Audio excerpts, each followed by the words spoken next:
Merhabalar, hoş geldiniz arkadaşlar. Bu videoda minik bir proje yer alıyor. Şöyle gördüğünüz terliklerin üst kısmını tığ işiyle süsleyeceğim. Bunun için kullanacağım iplikler şöyle dantel iplikleri. Daha önce birçok projede çanta, kemer vesaire projelerinde kullandığım dantel iplikler. A ipi kalınlığında olan iplikler bunlar. Çeşitli markaların. Şöyle bir dantel tığ kullanıyorum. İnce ve makasımız var. Şimdi projemize başlayalım. Evet. Pek çok projede kullandığım klasik hanım dilendi, bey beğendi motiflerini kullanacağım yine. Her yere yakışıyor bence bu motif. Şöyle 6 zincirle başlıyorum motifime. 1, 2, 3, 4, 5, 6 birleştiriyoruz. 1, 2 zincir çekiyorum. İkili trabzan. Yine ikili trabzan.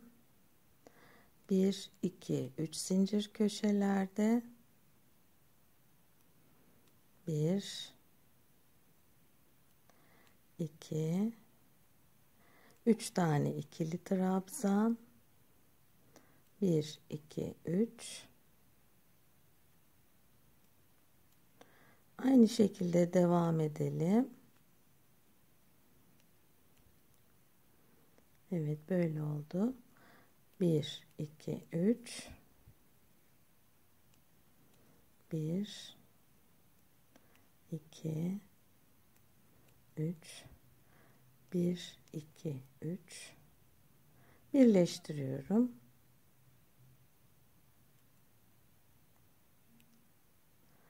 Bir zincir çekip ipimi kesiyorum. Şimdi diğer renge geçiyoruz. Evet, bakın bu şekilde. Evet, şimdi beyaz iple devam ediyorum ikinci sırayı. Köşeden başladım. 1, 2 zincir. Motifleri terliğin bantının şekline göre ayarlayacağım. Siz değiştirmek istediğiniz terliğin bantına göre motifin büyüklüğünü, küçüklüğünü ayarlayabilirsiniz. Evet, yine aynı köşeye 2, 3 hep ikili trabzan çekiyorum. Şöyle oldu bakın. Evet. Aralarda 1, 2 zincir çekiyorum. Yine diğer köşeye geldim. Zaten hemen herkes bu motifin nasıl yapıldığını biliyor.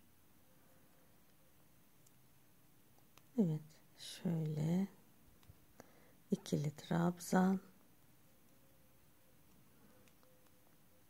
1, 2, 3 zincir, aynı yere ikili trabzan yapıyoruz. 1, 2 zincir, diğer köşeye geçtik. Evet, bu sırayı böyle tamamlayalım arkadaşlar. Diğer renge geçelim. Evet, üçüncü sıraya geçiyoruz diğer rengimize. Yine köşeden başladım. Evet, bakın şöyle, bu ip ince 50 numara dantel ipliğiydi. Bunu 2 kat katladım. Şu kalınlığa erişti, A ipi kalınlığına. Böylece evdeki çeşitli dantel iplerinizi de değerlendirebilirsiniz. 1, 2 zincirle başlıyorum yine köşeye. 2, 3, 1, 2, 3, 1, 2, 3, köşelerde 3 zincir, kenarlarda 2 zincir. 1, 2 zincir çekiyorum. Şu boşluğa batıyorum. 1, 2, 3 doldurdum. 1, 2, yine diğer köşeye geldim. 1, 2, 3. Evet, köşemizi de yapıyoruz. Bu sırayı da bu şekilde tamamlıyoruz. Evet, motifimizi 3 sıra tamamladık. Şöyle ölçüyoruz. Şu şekilde. Evet. Her aşamada bu terliğimizin bant kısmına ölçerek ilerliyoruz arkadaşlar. Şöyle bir sıra daha yapmam gerekiyor motifi. Evet, bir sıra daha ördüm. Şöyle. Evet. Şimdi motifleri örüp birleştirdikten sonra üst ve alt kısma bir sıra sık iğne yapacağım. O yüzden bu motif büyüklüğü yeterli. Şimdi iki taraf içinde birer tane motif örelim. Evet, ikinci motifimizi de bitirmek üzereyiz. Son sırasına geldim. Şimdi birleştirmeyi göstereceğim. Evet, şu son boşluğumuzu örelim. Şöyle ipi de saklayarak 2 ve 3. Evet, bir iki zincir çekiyorum. Köşeye geliyorum. 1 2 3 tane yaptım. Şimdi birleştireceğiz. 1 2 zincir çekiyorum. Bu motifin şu köşesini alıyorum. Kıstırıp 1 2 zincir doluyorum. Tekrar bu motife 3 tane trabzan, 2 ve 3. Sonra hiç zincir çekmeden direkt buraya kıstırıyorum, doluyorum. Tekrar diğer motife üçlü trabzan yapıyorum. Pardon, ikili trabzan. Evet, şimdi yine diğer boşluğa kıstırdım, doladım. İkili trabzan 3 tane. Şimdi yine diğer boşluğa kıstırdım, doladım, köşeye geldim. 1 2 3 trabzan, yine 1 2 zincir çekiyorum. Şu köşeyle şöyle birleştirdim. 1 2 zincir, tekrar buraya 3 trabzan, 1 2 3. Evet, buraya kadar geliyoruz, motifimizi tamamlıyoruz. Evet, iki motifimizi tamamladık. Böyle şöyle şu motif ortada olacak. Şu tarafa bir motif yaptık.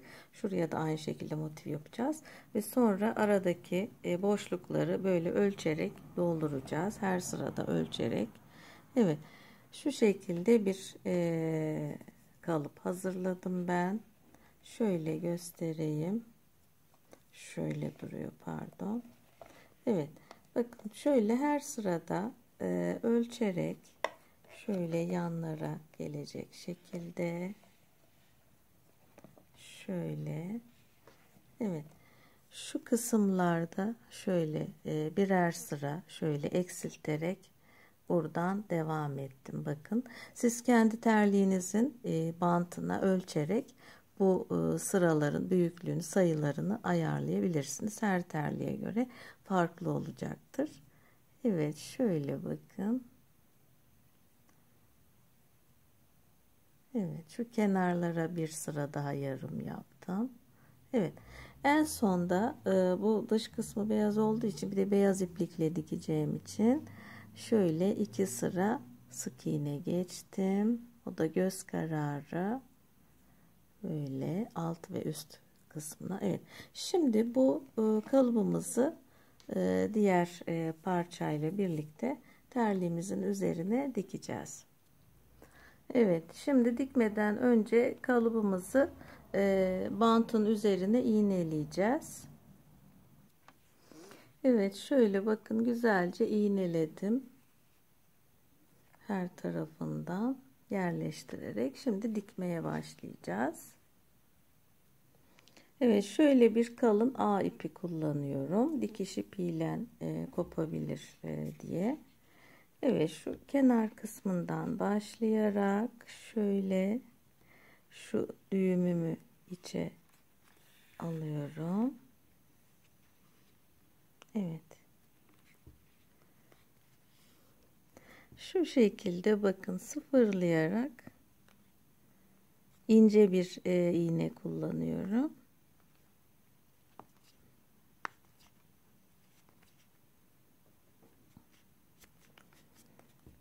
Evet, bu şekilde.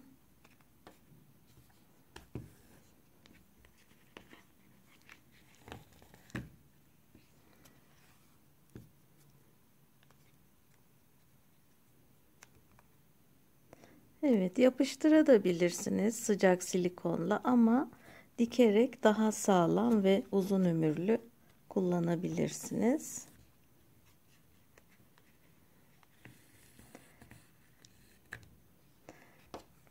Evet, kenarlarından böyle ince ince dikiyoruz. Şöyle.